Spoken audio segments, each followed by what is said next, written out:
A'udzubillahi minasyaitonirrajim. Bismillahirrahmanirrahim. Fa idza nufikha fis-sur fala ansaba bainahum yauma idin wala yatasaalun. Apabila sangkakala ditiup, maka tidaklah ada lagi pertalian nasab di antara mereka pada hari itu, dan tidak ada pula mereka saling bertanya. Kapan ini terjadi? Ketika sangkakalanya ditiup. Saat itu keadaan kita sendiri-sendiri. Betul? Saat itu ibu sudah tidak peduli lagi dengan anaknya. Saat itu juga anak sudah tidak peduli lagi pada ibunya. Saat itu bapak sudah tidak peduli lagi pada istrinya. Istri juga tidak peduli lagi sama suaminya. Sendiri-sendiri. Beruntunglah mereka yang sudah bisa mengalami situasi ini. Ternyata ketika kita sendiri, betapa damai menyelimuti keadaan kita. Betul? Hening, bening, ya, kita bisa mendapatkan kebahagiaan yang sejati. Sebetulnya ini pelajaran yang paling penting bagi kita, bagi mereka yang mau mempelajarinya. Makanya di Quran Allah mengatakan pelajaran itu hanya untuk mereka-mereka yang mau belajar. Itu Quran tuh. Mereka yang tidak mau belajar sampai kapanpun tidak akan pernah mendapatkan kurikulum untuk belajar. Lalu kehidupannya menjadi sia-sia. Setiap peristiwa yang terjadi dalam kehidupannya tidak pernah memberikan tambahan nilai. Beruntunglah orang-orang yang beriman, yaitu orang-orang yang tidak pernah melakukan tindakan yang merugikan dirinya sendiri. Setiap saat dia selalu diuntungkan oleh peristiwa. Sekalipun peristiwa itu menyakitkan bagi dirinya, tetapi bagi orang yang beriman peristiwa itu selalu saja menambahkan kesucian jiwanya. Oleh karena itu, bagi orang yang beriman, dapat sesuatu dan hilang sesuatu, dua-duanya sama berkontribusi untuk menyucikan jiwanya. Makanya dia selalu beruntung. Orang yang tidak beriman, sudah hilang sesuatu, marah lagi. Setelah marah, kesel lagi. Dia sedang menodai jiwanya sendiri dengan titik-titik yang kotor, yang disebut dengan sampah-sampah spiritual. Oleh karenanya, semakin hari bukan semakin suci jiwanya, semakin kotor. Orang yang kotor jiwanya tidak pernah bisa menyayangi. Orang yang kotor jiwanya tidak pernah bisa mengasihi. Orang yang kotor jiwanya tidak memiliki kepedulian. Orang yang kotor jiwanya tidak memiliki kepekaan. Orang yang kotor jiwanya tidak memiliki tanggung jawab. Orang yang kotor jiwanya tidak memiliki kejujuran. Orang yang kotor jiwanya hanya mementingkan dirinya sendiri. Itu sebabnya ukuran agama sebetulnya adalah kesucian dan kekotoran jiwa. Bukan soal berapa kali umroh, bukan soal berapa kali haji, bukan soal berapa kali dalam seminggu ngaji, bukan soal berapa juz ayat yang kita hafal, bukan soal berapa ribu hadis yang kita nalar, bukan soal berapa lama tinggal di pesantren, bukan soal berapa lama kita setiap malam bangun untuk tahajud. Itu semua adalah sarana-sarana saja untuk mengantarkan kita pada kesucian.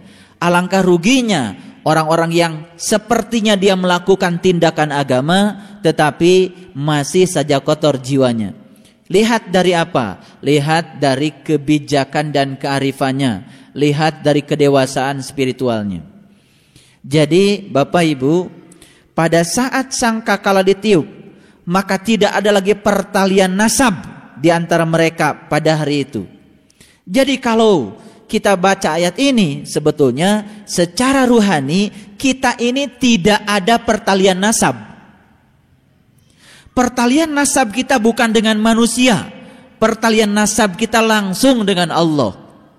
Karena kita bagian dari dirinya yang pernah ditiupkan kepada kita.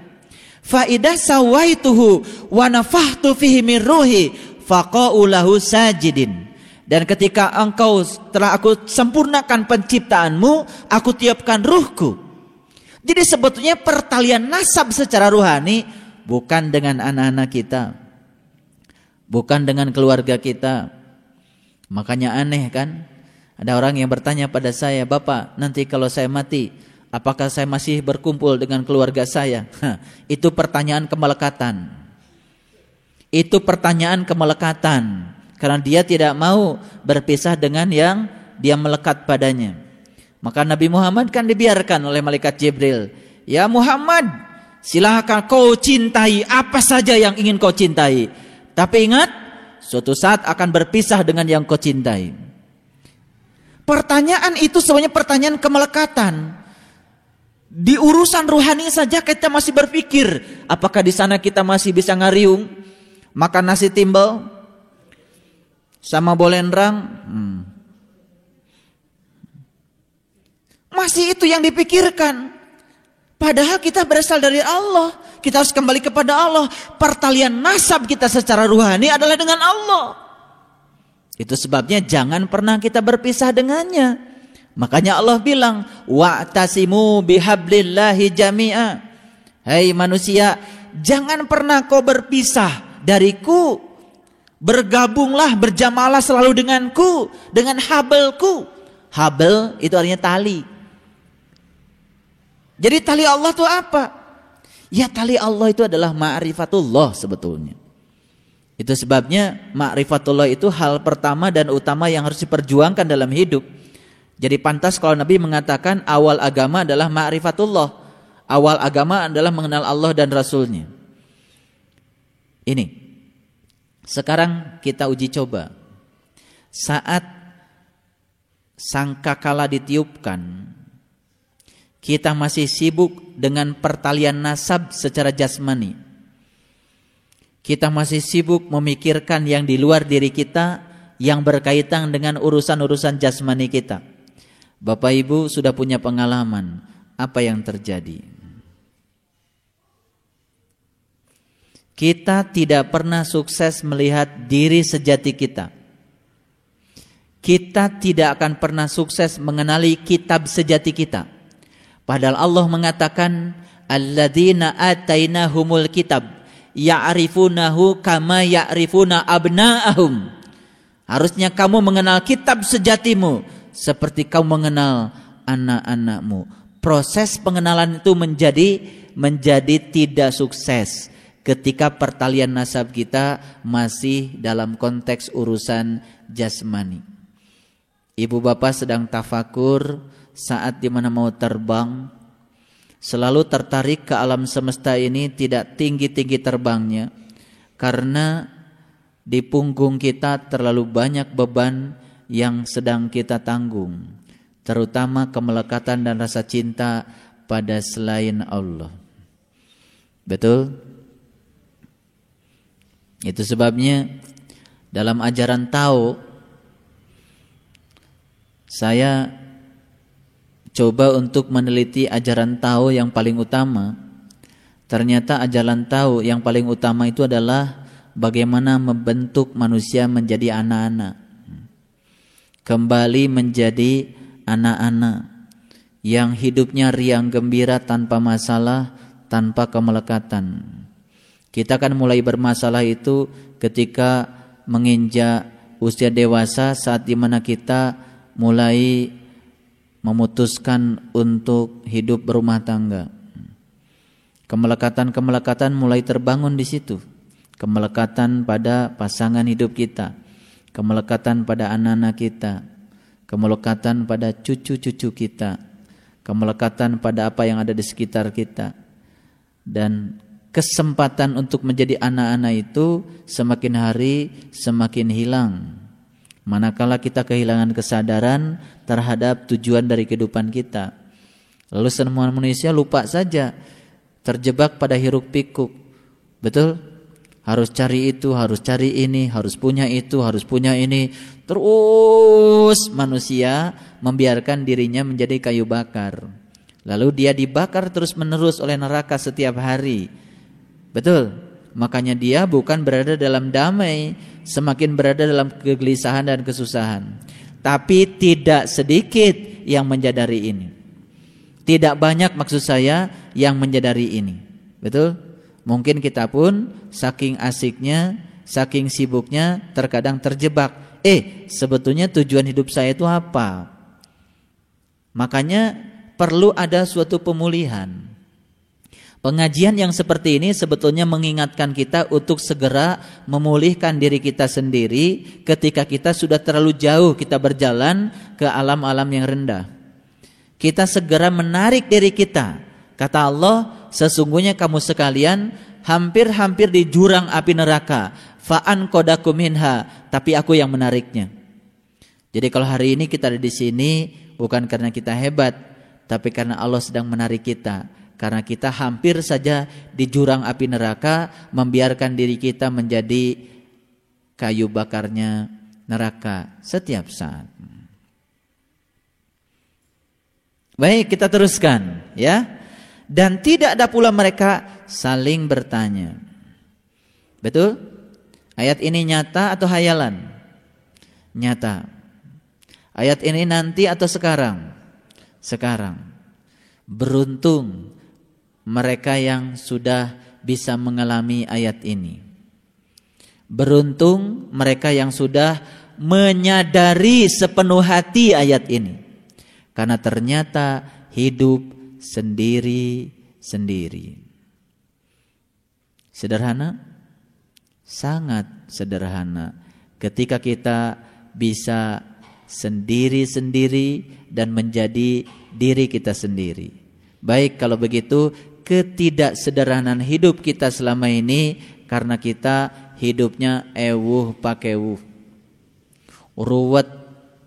Kita sering mencoba untuk mengendalikan sesuatu yang di luar diri kita, yang sesungguhnya itu bukan kendali kita. Dan kita sering memaksa orang lain supaya mengikuti apa yang ada di pikiran kita. Capek? Capek deh. Makanya sering-sering meniup sangkakala. Minta bantuan malaikat Israfil. Ketika sedang meniup sangkakala, lepas semua pertalian nasab. Dan saat itu kita sedang belajar melepaskan diri dari segala kemelekatan. Sebetulnya kita sedang menjadi anak-anak kembali. Ya. Jadi saya ingin mengucapkan selamat kepada mereka-mereka yang sekarang sedang menuju satu situasi untuk menjadi anak-anak kembali. Coba lihat, walaupun dia sudah tua, sudah sepuh, sudah peot, tapi masih riang gembira. Di punggungnya tidak ada beban walaupun masalahnya banyak. Karena dia riang hidupnya, dia sudah punya tujuan. Dia bisa senyum di segala situasi seperti anak-anak. Kadang-kadang dia nangis sebentar tapi ketawanya banyak. Lihatlah anak-anak yang lucu, lari ke sana, lari ke sini tanpa kemelekatan, tanpa ada kungkungan. Dan biasanya anak itu kalau berpikir juga jujur. Makanya kata Nabi, kalau kamu ingin dapat ilmu sejati, kata Nabi nih dalam hadis, huriyatul fikri wa huriyatul iradah.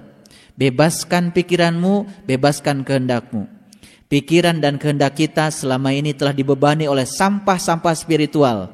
Lalu kita menjadi orang tua yang bongkok karena di punggung ruhaniah kita begitu banyak beban-beban. Betul? Dan hari ini, saat ini kita lepaskan semuanya. Mari kita menari menjadi anak-anak yang lucu, lari ke sana kemari tanpa kemelekatan, berkata jujur apa adanya. Begitu kan anak-anak? Siapa yang mengajarkan anak-anak kita tidak jujur? Siapa? Ya kita. Siapa yang mengajarkan anak-anak terburu-buru? Kita. Lama sekali sih kamu pakai kaos kaki, direbut kaos kakinya, dipakaikan oleh kita. Secara tidak langsung kita sedang merampas hak dia untuk bisa pakai kaos kaki. Betul? Pelajaran yang paling berarti dari situ, satu, kita sedang merampas hak dia untuk bisa. Yang kedua, kita sedang mengajarkan ketergesa-gesaan. Lalu anak kita pun selalu tergesa-gesa. Betul? Banyak yang laporan sama saya, Bapak saya sariawan, kenapa? Kacolok Pak, kusikat gigi. Udah jelas itu. Orangnya tidak usah diceritakan, pasti masih memiliki ketergesa-gesaan. Makanya banyak yang kelewat. Akibatnya apa? Akibatnya giginya berlubang. Karena selalu tergesa-gesa. Makan tergesa-gesa. Betul? Semua yang dilakukan tergesa-gesa, ingin cepat selesai. Kalau perlu ngaji pun ingin cepat selesai, sholat ingin cepat selesai, khutbah Jumat ingin cepat selesai, mani lila teuing. Ketergesa-gesaan itu kita yang mewariskan, sehingga kita terus bersaing dan selalu berada pada situasi untuk bersaing. Karena bagi dia hidup adalah persaingan. Lihat orang-orang yang hidupnya sudah diparadigmakan sebagai persaingan. Lihat, dia selalu bersaing. Orang lain begitu, pengen begitu. Orang lain kesana, pengen kesana. Tidak menjadi dirinya sendiri. Subhanallah. Secara tidak langsung sebenarnya dia sedang mengizinkan dirinya untuk menjadi kayu bakar. Dia sedang membakar dirinya sendiri. Tinggal di mana dia? Di surga apa di neraka? Tinggal di neraka. Sudah ada kan sekarang neraka itu. Sekali-kali kita pun sering masuk ke dalamnya. Sekali-sekali atau seringkali. Sebentar atau sebentar-sebentar. Rupanya bukan sebentar kita di neraka, sebentar-sebentar masuk neraka. Sebentar di surga, sebentar-sebentar masuk neraka. Jadi di surganya sebentar, tapi kalau di nerakanya sebentar.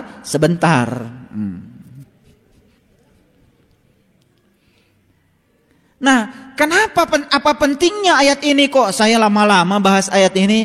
Saya ingin mengajarkan kepada kita, tidak ada artinya kita sering meniup sangkakala selama kita tidak melepaskan soal pertalian nasab. Harusnya ketika kita sudah meniup sangkakala itu, ketika kembali kepada kehidupan yang nyata, yang biasa, hasil di sana itu dibawa ke situ. Bukan berarti kita membiarkan anak-anak kita, membiarkan suami kita. Bukan begitu maksud saya. Keterikatannya, kemelekatannya, tapi tugas-tugas kehidupan kita tetap dijalankan. Kita ini ada di dunia menjadi kepanjangan tangan Allah untuk menyampaikan kasih sayang Allah kepada anak kita, istri kita, tetangga kita, dan orang-orang yang didekatkan Allah dengan kita. Itu sudah sepatutnya kita layani karena kita pelayan. Jadi jangan disalahartikan ngaji dengan saya. Putus pertalian nasab dalam pengertian adalah memutuskan kemelekatan. Dan tidak layak lagi kita berpikir, nanti di sana kita kumpul enggak ya? Itu kan pakai ilmu kumpul enggak kumpul, makan enggak makan yang penting ngumpul. Itu ilmu itu masih dipakai di akhirat. Makan enggak makan yang penting ngumpul. Mau di surga atau di neraka yang penting ngumpul. Ini soal kumpul-kumpulan ini menjadi bahaya itu. Kalau kumpulan itu tidak membuat jiwa kita semakin suci dan bersih. Teruskan kita lihat ayat berikutnya. Ini lebih luar biasa. Faman sakulat mawazinuhu faulaika humul muflihun. Barang siapa yang berat timbangan kebaikannya, maka mereka itulah orang-orang yang mendapatkan keberuntungan. Sekali lagi, berat timbangan kebaikan itu bahasa hakikatnya adalah proses penyucian jiwanya berhasil. Tolong diperhatikan. Berat timbangan kebaikan jangan menghitung jumlah rakaat. Berat timbangan kebaikan jangan menghitung berapa banyak uang saya yang sudah diinfakkan. Tetapi humul muflihun, mereka-mereka yang beruntung pada hakikatnya adalah mereka-mereka yang diterima saat pulang kembali kepada Allah. La yamassuhu illal mutahharun. Allah itu Maha Suci dan tidak mungkin bisa disentuh kecuali oleh orang yang suci. Baik, kalau begitu Bapak, kalau saya infak, apa yang harus saya hitung? Apakah jumlah infak saya? Bukan. Yang harus dihitung adalah terjadi enggak pelepasan kemelekatan terhadap uang yang kita infakkan.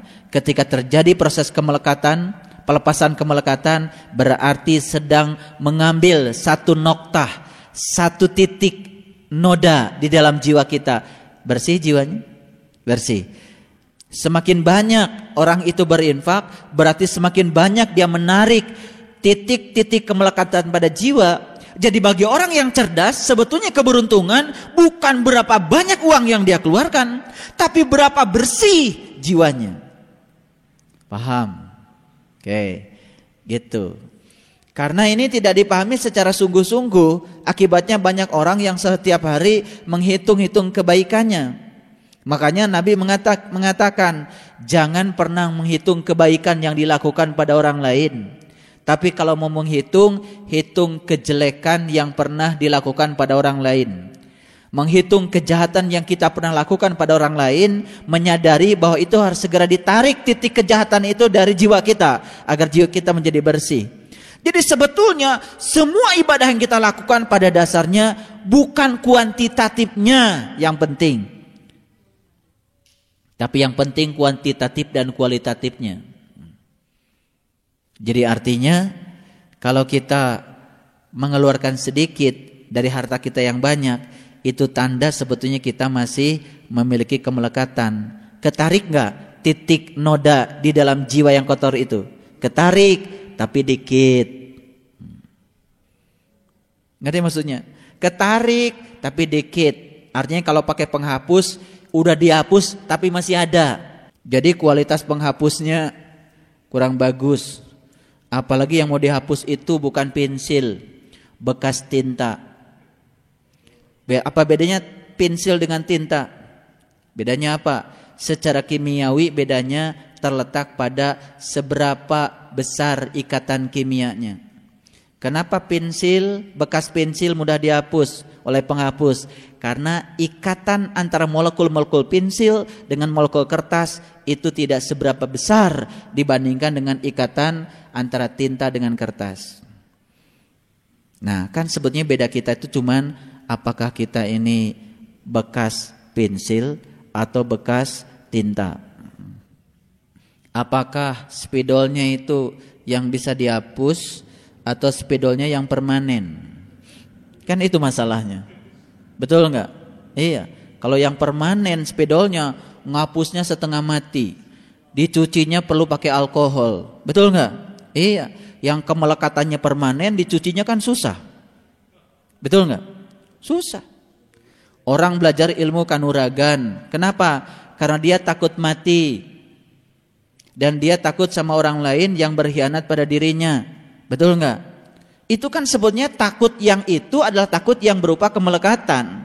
Dia sedang menulis tinta. Makanya orang yang punya ilmu kanuragan kan matinya susah. Harus dicuci dulu. Betul enggak? Tuh, proses penyuciannya juga menyakitkan. Ya samalah, kalau di tubuh kita ada kotoran dikit, cuci ya sama sabun kan hilang. Tapi kalau ada tato di tubuh kita, kan harus dikorek itu. Betul enggak? Nah, jiwa kita ini, ya, di dalam jiwa kita itu titik-titik yang melekat itu, ya bergantung kepada kualitas kemelekatannya. Jadi kenapa kita harus berbuat baik? Lalu kenapa Allah mengatakan faman sakulat mawazinuhu, orang-orang yang banyak timbangan kebaikannya itulah orang yang beruntung. Beruntungnya dia bukan karena di kiri kanan banyak bawa pahala, bukan. Menghadap Allah nggak usah bawa apa-apa. Menghadap Allah itu suci bersih seperti sedia kala adanya. Suci bersih seperti saat kita ditiupkan pertama kali. Nah, konsepsi tentang pahala telah melukai cara berpikir kebanyakan orang beragama. Karena dia mengira konsepsi tentang pahala di kiri kanan kita ngagendong. Makanya di dalam kitab Ibnu Atha, jika engkau datang kepadaku membawa sejumlah amal, akan aku campakkan seluruh bawaanmu. Karena datang kepada Allah harusnya dalam keadaan suci bersih. Jadi kalau begitu, melakukan tindakan-tindakan kebaikan di semesta ini pada dasarnya adalah melepaskan segala kemelekatan yang mengotori jiwa kita. Itulah orang-orang yang beruntung.